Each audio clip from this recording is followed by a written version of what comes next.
को ध्यान भटका दिया असली मुद्दों से। अभी उससे निकल ही रहे थे कि लोकप्रिय नेता है, मुख्यमंत्री है दिल्ली सरकार का, केजरीवाल को गिरफ्तार कर लिया और गिरफ्तार करके कुछ साबित नहीं कर सके। अभी तक पैसे का चवन्नी नहीं मिला है, लेकिन अब इन लोगों को गिरफ्तार किए हैं इसलिए कि ध्यान भटका रहा है। लेकिन अंग्रेजी में कहते हैं इसको पेनी वाइज पॉन्ड फुलिश, यानी कि आपने हरकत तो की है, थोड़ी देर होगी, आप कुछ लोगों को कुछ बार बेवकूफ बना सकते हैं। वो अंग्रेजी में ये कहावत है कि हर बार आप हर को बेवकूफ नहीं बना सकते। You can't fool all the people all the time. ये राज खुल गया।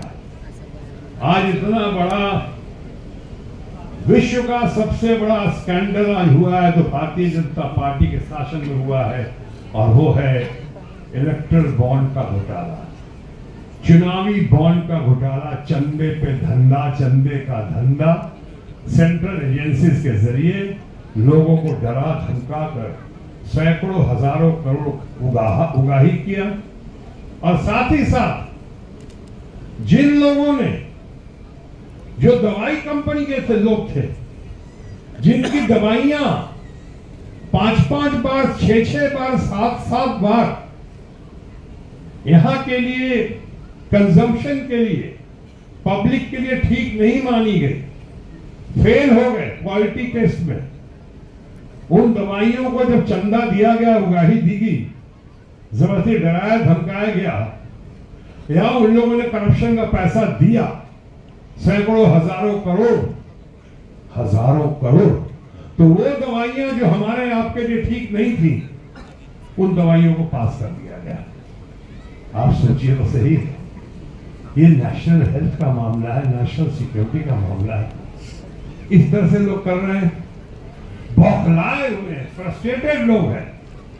अभी आपको मोले बाबू ने वित्त मंत्री निर्मला सीतारमण के पति का जिक्र किया था, तो बहुत विद्वान आदमी है प्रभाकर जी। उन्होंने कहा कि नहीं, ये सरकार 200 से भी पार नहीं कर पाएगी, हद से 220 भी आ गया तो इनकी बहुत खुशकिस्मती होगी। बहुत जान है भानु में, वाह। তোমার লাইনটা আমি কারেক্ট করে দিই, আগে মনে রাখবে। ওরা আমি মমতাজি সম্বন্ধে সেইটাই অনেকবার ইউজ করেছি। মমতা ব্যানার্জি, दमखम वही, चमखम वही, कदकाट वही है, तलवार पुरानी है मगर काट वही है। ये है हमारी ममता बनर्जी, देश की सबसे इंपॉर्टेंट, प्रोमिनेंट, पावरफुल और पॉपुलर लीडर ममता बनर्जी। आज उनके व्यक्तित्व के जादू के असर से আমরা এখানে এসেছি, বাউরি সমাজ সঙ্গে কথা বলছি আমরা, এমনি আমাকে পাঠিয়েছেন এখানে। আমি আপনাদের ক্যান্ডিডেট, আমি মমতাজির ক্যান্ডিডেট, আমি তৃণমূল কংগ্রেসের ক্যান্ডিডেট, আর সব থেকে আগে আমার নামই অ্যানাউন্স করলেন বাংলাতেও, পুরো ইন্ডিয়াতে আমার নাম উনি বললেন কি এখানে শত্রুঘ্ন সিনহা থাকবেন, এখানে কোনো চিন্তা করবেন না আপনি, আপনি যান, এখানে সব ভাই আছে, আপনার সব বাড়ির সমাজ আছে, সব সমাজ আপনার জন্য আছে, আপনি এখানে উইন করবেন, আমার নাম ঠিক করে উনি অ্যানাউন্স করবেন। আজকে বসে আছেন এখানে, हमारा बंगाल परिवार आज एकजुट और एकजुट है। बंगाल का दीदी का जो अपमान किया पिछली बार, दीदी और दीदी, और इस बार भी इस तरह की भाषा का प्रयोग किया, इस तरह से बातें कर रहे, उसका भी मुंह तोड़ जवाब देगा जो बंगाल भारत की सरकार को और हमारे माननीय प्रधानमंत्री नरेंद्र मोदी जी को। इसलिए भाइयों, मैं जानता हूं देर हो चुकी है, आपका ज्यादा समय नहीं लूंगा, बेशी समय नेब ना আমি।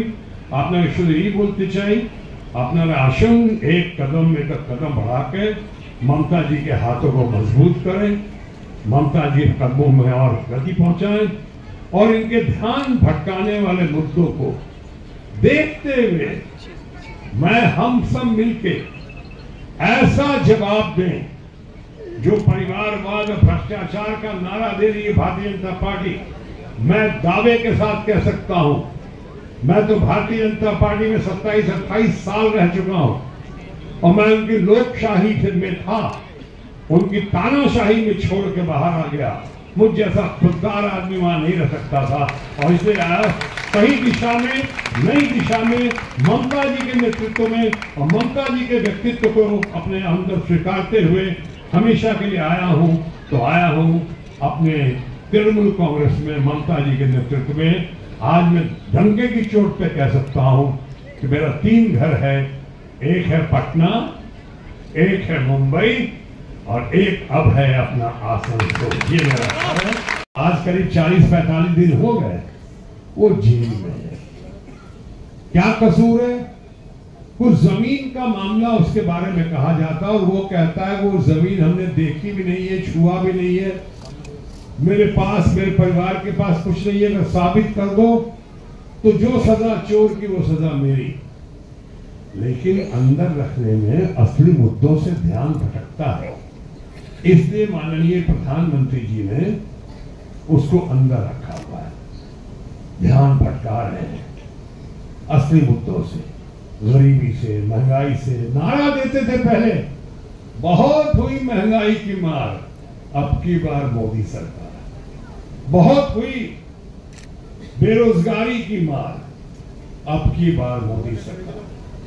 बहुत सारे गारंटी का जिक्र किया मौलाना बाबू ने, मैं उसकी बात नहीं कर रहा हूं। फिलहाल मैं बात कर रहा हूं कि ये लोग बोलते कुछ है और करते कुछ है।